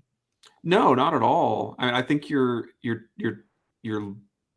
doing what I would hope a believer would do. You are engaging in a defense of the faith to the best of your knowledge. Yeah. Which is effectively what I'm engaging in a sort of a description and or a defense of the process that I've gone through.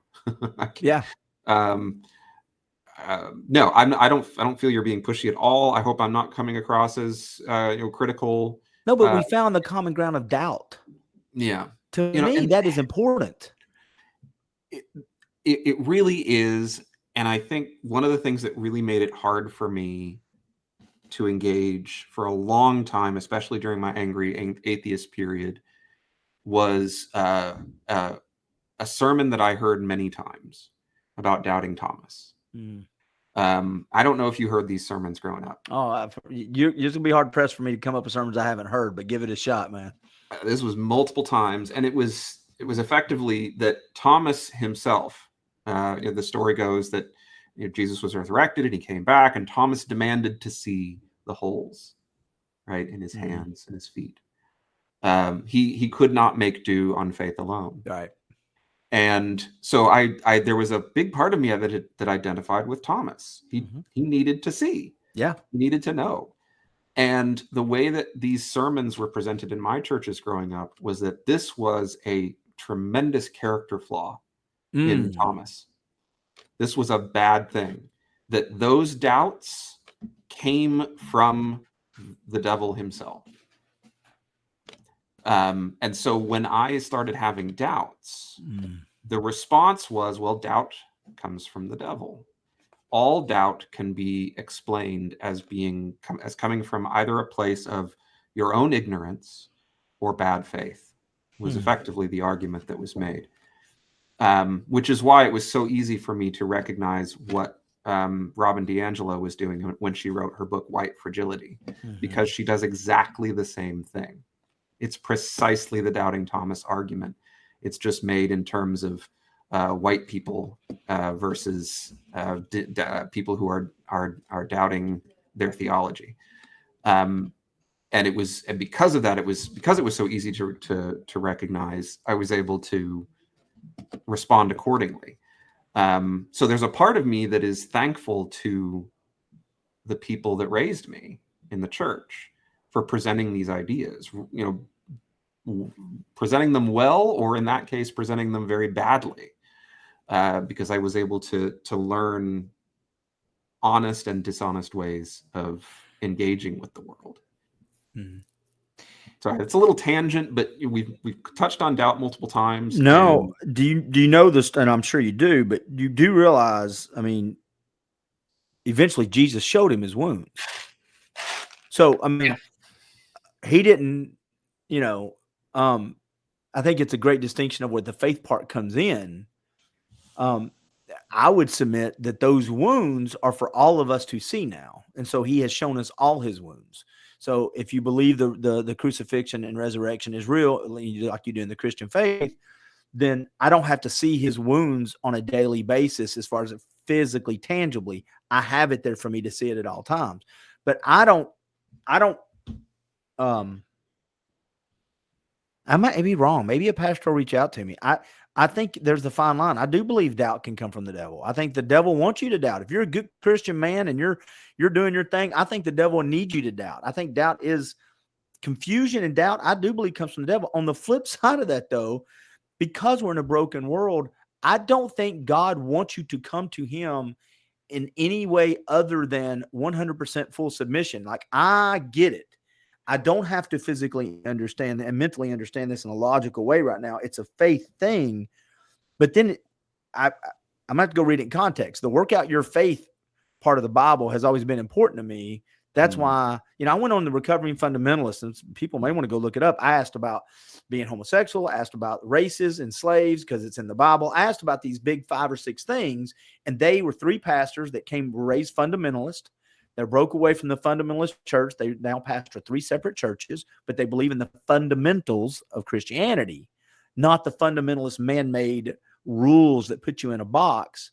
And they helped me walk through some of that. And some of it, we ended up going, hey, it's a faith thing. And some of it, they were like, well, have you looked at these scriptures? And this is how it ties together. I'm going on tangent now because it frustrates me when I hear people say that doubting your faith is from the devil. That can be true. But that's not the end of the story. That's not a period. That's and then there's the other part of it. The other part of it is, if I stop at the doubt from the devil, then that doubt, I must have the devil in me. The devil must have more of a play in me. That frustrates me because the other side of doubt is faith. And how am I supposed to get to the faith when I doubt? Should I just stop when so I've got doubt, I should just stop right there? Or do you want me to keep pushing through to the faith part? Maybe the pastors in your world said that. I don't know. But if they didn't, that frustrates the devil, because God didn't hide his wounds from doubting Thomas. He didn't say, hey, tough, I'm not lifting up my robe and my hands are behind my back. You don't get to see him. He held him out. He said, there you go. He understood the doubts. He's like, he may not have liked it, but he's like, right here you are, man. It kind of ticks me off a little bit. I don't know who your pastors were, but I might want to have a word with him. Well, it was them it was the congregants as well. It was my church family, right? It was any doubt is interpreted as necessarily coming from a place of bad faith. Effectively, was how it came out, as though anyone who experiences doubt is necessarily doing so dishonestly, effectively, like ingenuinely, right? That the only possible reason for doing so would be to tear down the good things in the world. And so it very quickly goes from what you're describing, which is that doubt can be something that is injected into the world intentionally by the devil for the purpose of deconstructing goodness. But to I think I would, even if I were still Christian, I would probably still argue, well, okay, maybe sometimes, always, Yeah, sometimes. No. always. But see, all this stuff can be a benefit. Doubt, it can be a good thing as well, by the way. Right. I mean, I hate to break this to people, just like everything, a little sugar is good, too much is bad. A little doubt from time. And those people, by the way, I'm going to just come to my friend's defense here 20 years too late. But those people that acted like that, there's two types of hypocrisy. There's Clint's hypocrisy, and I have both, by the way. We all do. Where I believe certain things and people can see me outwardly living in a way from time to time, and they go, well, that doesn't align with what he says. I get that. The other kind of doubt is the silent, judgmental that runs people away from the church, and you don't know why doubt. And that is telling people like Matthew that if you doubt, that's from the devil. Well, Matthew may not talk about that anymore with those people, but that's going to stick in the back of his mind. And what happens is my 16-year-old son dies, and all of a sudden, all the doubt that comes in my mind lets me know that, well, heck, if I doubted when I was 15 and now my son dies and I'm doubting, I guess it's just not real. Because if doubt is the indicator of the devil, then all I've done basically is doubt. And if the pastor stops at the doubt part and doesn't add the faith component in, and the love and the graces and the mercy on the other side of all that, then that, in my opinion, and I'm not a pastor, they failed in the completeness of that message. Because if you want to run people away from the church, plant in their minds that if you doubt God, that's from the devil.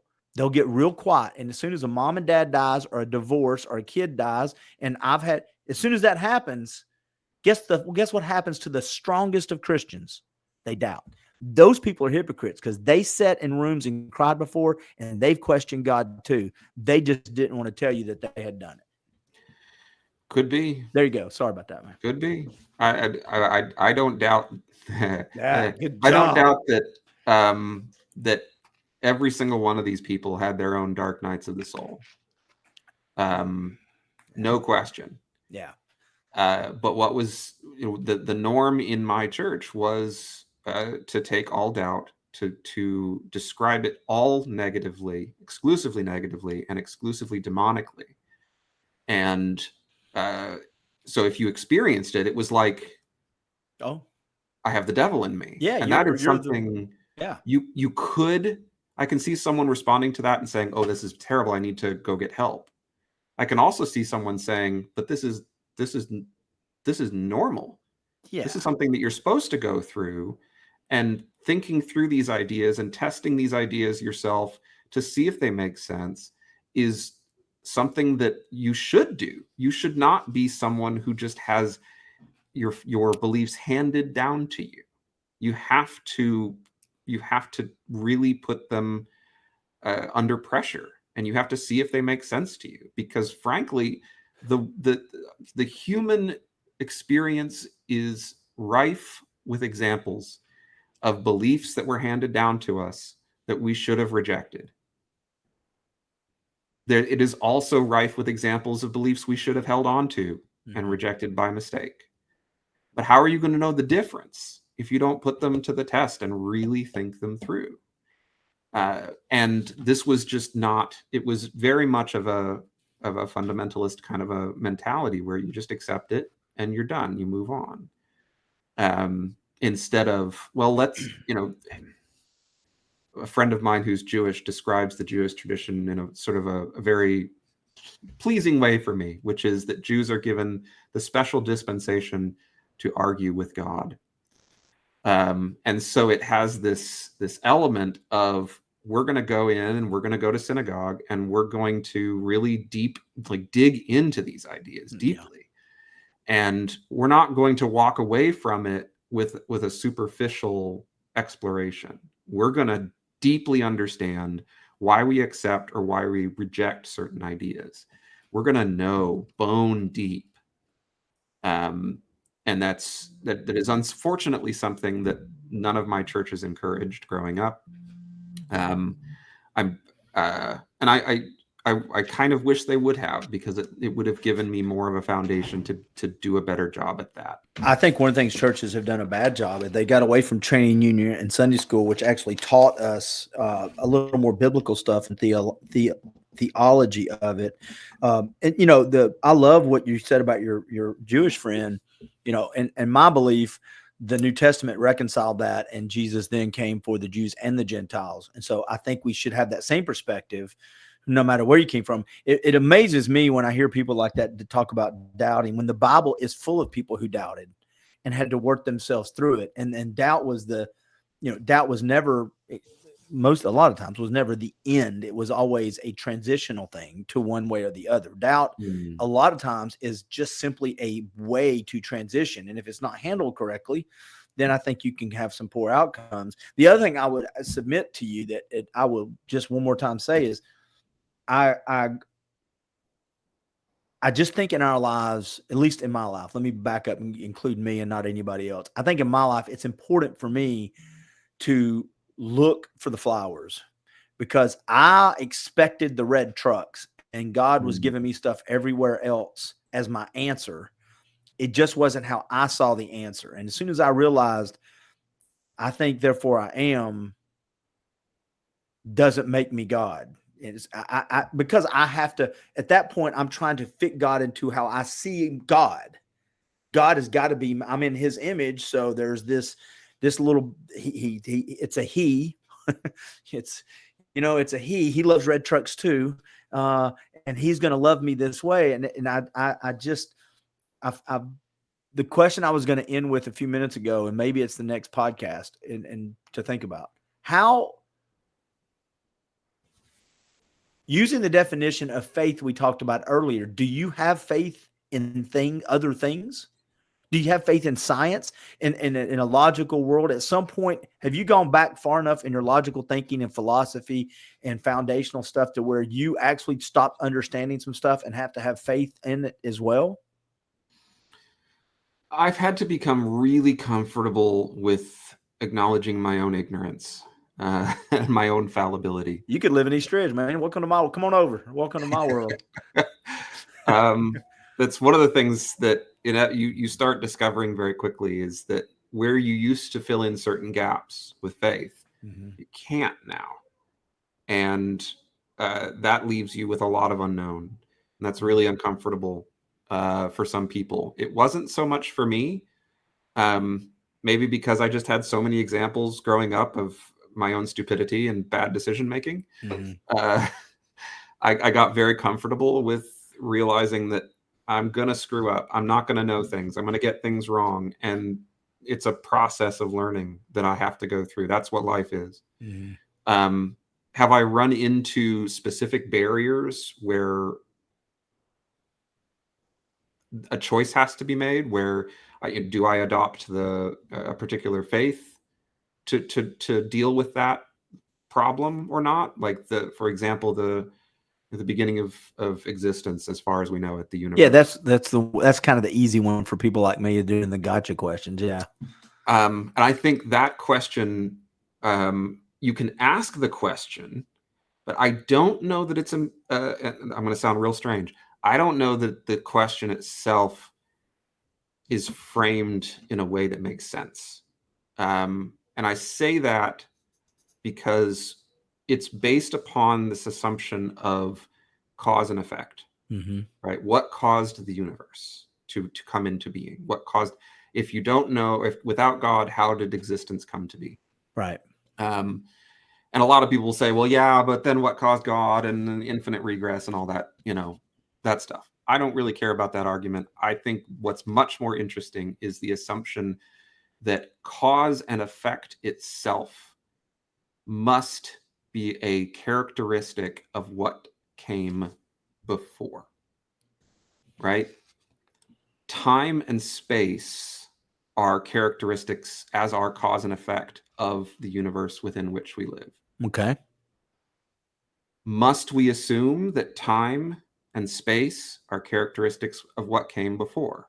Must we assume that cause and effect are characteristics of what, again, I'm saying, I'm putting Air quoting. before with air quotes, because time itself is a characteristic.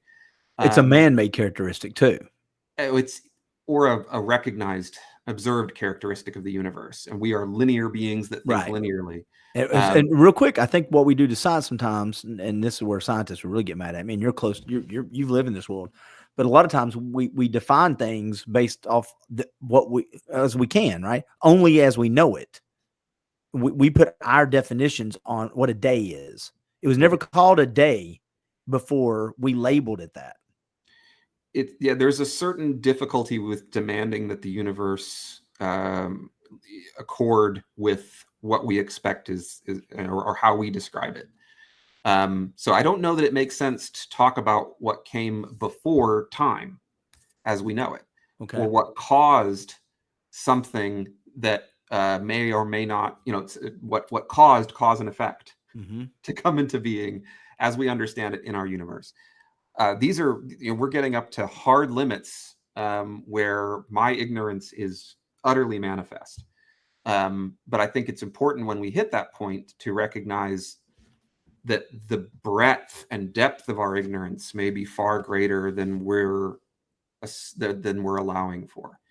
I don't know that it's even possible to cause a universe to cause a universe in which cause and effect are present. If it is, how does that work? I don't know, because it's outside of my understanding of cause and effect. Cause and effect itself are not even necessarily linear in time. There have been quantum physics experiments where decisions in the future have determined events in the past. Well, yeah, and what kind of times when the snap of the finger happens? Is it a millennia? Is it 10 seconds? And you know what I'm saying? Whatever you call the snap of the fingers, the cause and effect. When the cause happens, how long of a delay is there to the effect? Is it evolutional? Is that do you see what I'm saying? So I'm agreeing with you. And I think a lot of people in the scientific world, we talked about the other day, Neil deGrasse Tyson. Yeah. Tyson. I love watching him, and he talked about how the universe at one point in time was the size of an atom, and was literally like trillions and billions of metric tons. I mean, it was just and in my brain, I'm like, okay, this is going to sound silly, but what was around the atom? What was the atom sitting in? What was it expanding into when it exploded? What was around it to give it the room to expand? And if it's still expanding, in what dining room is that happening in? And what arena is that happening in? Right. And the reason I asked this, and I know they'd have answers, so I'm not saying they're not out there. I'm saying I've not researched it. Until someone explains it to me in a way that they can talk about it like you did with 100% certainty, then I'm going to say they are going to have to sprinkle in belief and faith. That's my opinion. And again, they may deny it, and they can probably, again, they'll talk circles around me because I'm, I don't have a good grasp of it. But I don't think you're wrong. I think there is nothing else outside of that you can, like, you can't use, like we talked about, you saw the guy who could carry all the rocks in the barrel across, you can see something that you can then base your decision off of for whether or not you're going to allow him to carry you across. There is nothing that you can necessarily base that decision on when it comes to beliefs about what is outside of our universe or what is prior to. It's a black box. And any atheist who says they know what happened, I think, is blowing smoke up your trousers. Yeah. But we only can talk about what we can observe, right? I mean, as far as quantifying, we can only, the universe as we observe it is what we can define and measure. And then that's how we make our assumptions on the futures and the past and what happened before those measurements came into place, before we could actually start observing it. And a lot of it is assumptions and predictions and filling in these bridges and these gaps like you talked about. And again, I just think we spent so much time, and I'll let you have the last word. We spent a lot of time clarifying what faith is. I think just like wokeism can be called a religion, but they won't ever say that. I think sometimes the assumptions, the presumptions, the predictions, whatever word we're using, they use synonyms. They use synonyms for faith, because I think faith has a religious connotation to it. But I do believe the same faith they use to piece together this tapestry of the origins of who we are and how we operate is basically the same definition of faith I use to put together how I put together things I don't understand or can't explain over here in my Christian world, if that makes sense at all. I would definitely say that there's some similarities, and it's difficult to avoid going down that path sometimes, because we're humans love to come up with like, we love to find the explanations for things. Yeah. And we're problem solvers, man. We're pattern observers. We're problem solvers. We're explanation developers. It's part of what has made us so incredibly successful at what we do. I think we're also people that ask for red trucks, but keep going. Keep going, sir. Yeah, I've tried to be all nice to humans, because I've been blasting myself for being, fallible this whole conversation. But yeah, that is really the other side of the coin, is remembering how hard it really is to get answers to some of these things, and that frankly they're not going to be answers to some things. You can ask a question, but that doesn't mean it's going to have that it's even the right question, or if it is, that it's going to have an answer. You can ask what caused God if you want to. What caused an infinite, omnipotent, omniscient, omnibenevolent being, right? You can ask that question. It doesn't mean it has an answer. Same thing for the universe, unfortunately. I think they both, that question suffers from the same problem, regardless of which thing you point it at. And I'm, I very quickly, so surprisingly so, acclimated to being okay with that ignorance in my that it's okay to not have an answer to that question, that you can still find meaning. I could question, why is it that I gain meaning from being a father, right? Why is that? How did that happen? Or I can enjoy every moment that I am afforded being a father. I can ask, why do I love eating provolone cheese? Or I can eat the cheese. There are some things where you may not be able to find an answer, right, to why you are the way you are, why you gain certain experiences from something that you do. And maybe that's okay. But real quick, that to me is the valley of I don't know is where the faith is, man. And that's again, this is how me and you see it differently. That valley of I don't know why I get that my meaning comes from being a father, or why I like provolone cheese. Or you don't have to go to when did God start? When did the universe start? Why did my buddy lose his 16-year-old son? Those very real things, those valleys of I don't knows.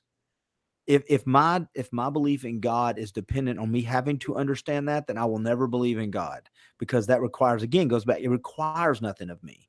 I don't see it. I don't believe it. The world becomes, at that point, I'm only here for this moment, live it up, just whatever my rules are, it's going to be beautiful. It comes down to that. And I would submit, again, whether it's the flower or the meaning of your son, I would say, if me and you were like known each other for 20 years and you were saying, I'm looking for a sign that there's a God, I would submit that your son and that the way you feel about him, I felt the connection to God when my kid was born. I felt, because as soon as I felt that, I'm like, okay, this is something I never could have explained to. I don't know how to put it into words. You can't put it in love. Really? That's the word you got for it. Does that feel like it's enough? When you think of your son, when I think of my kids, I love them. I love provolone cheese. I love binge watching TV. Love is such a unqualified word when we talk about that, right? It's overused like faith. But how could you can't explain that with your son? It's hard, man. That is the only thing you and I have in common, is that we both experience that feeling. So we know what it's like, but we can't really explain it to each other. And that in between is the faith part. That unexplainable thing in the middle of us that I cannot put into words. How do I manage this? It doesn't matter what he does. This is why I get frustrated with people that go, people have, kill people drunk driving, mass murderers. And the mothers are like, well, he was a good boy. It's like, how can you say that? Because you know damn well how she can say that. You know damn well how a mom can sit there or a dad can sit there and say, my son did evil things and they're going to go to jail, or they get what they deserve. But I love them with every atom of my body. How do you explain that? I can't. I tend to look at that flower as God's way of saying to Clint, hey, dude, you know how that feels? That's a little bit, that's God. That feeling explains it to me, because I still have never seen the red truck. And I've been watching by here, by the way. I could use, it's not the most compelling or the ultimately compelling argument. I could use an evolutionary psychology argument here. Why would it be that people would have that attachment, that feeling for their children? Why would parents experience that now? Well, it's an open question as to whether or not we've always been that way as a species. Yeah. And they may not be like that in other cultures, right? And the evolutionary psychology argument is parents who the parents are inevitably going to vary across a population in how they respond to their children, how they feel about their children, and that and the argument is that children who are raised in a home with parents who do have more of that are going to be better cared for, and therefore more likely to survive into adulthood and themselves reproduce.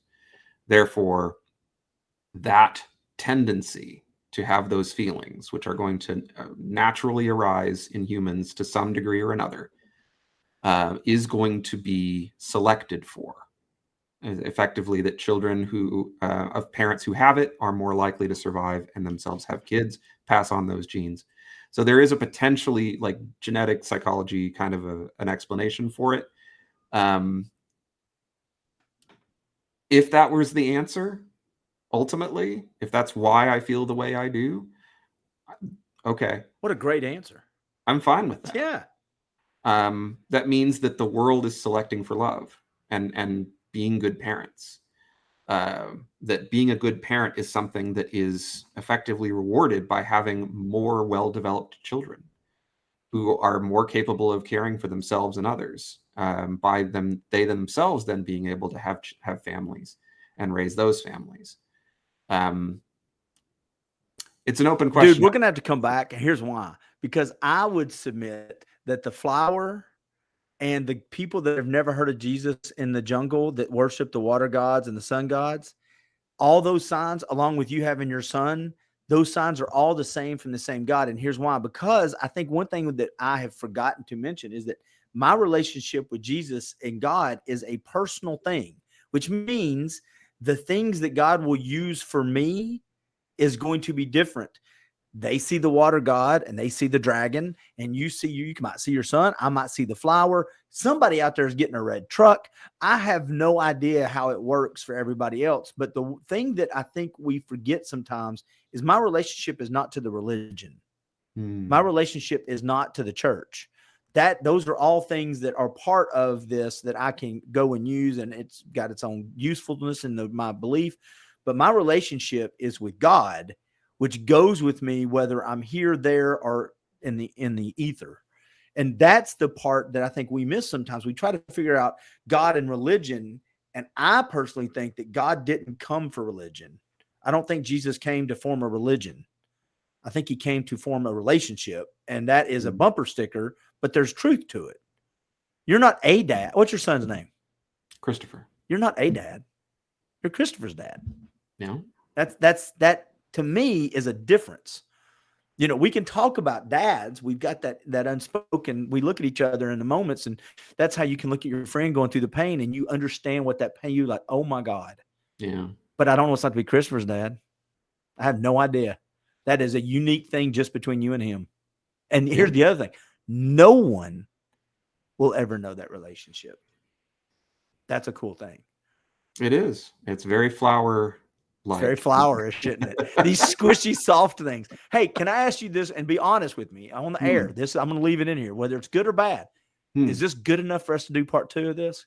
Yeah, and I actually, I should mention when we come back for this, I would be interested to see how you respond to a story that I have about a time when I had an incredibly fruitful conversation with someone who genuinely believed I was going to hell. Well, how long of a story is it? It could take a bit of time. Okay, you want to do that next time? Let's do it next time. Yeah, we've been going 2.5 week. hours. We can probably whet the appetite for next time. How about that? Great. We're going to hear about somebody that told Matthew he's going to hell. I can't wait. You've made you have a way of just lighting up a room. It was an amazing conversation that we both walked away from with very warm feelings. So really, yeah. Oh, okay. Well, now that's a good tease. All right, Matthew going to hell on the next conversation, ladies and gentlemen. I'm going to get so many messages over this one. All right, dude, you've been very gracious with your time. Thanks for letting me kind of clumsily phrase some things, and we'll do it again next week if you got some time. Yeah, sounds good.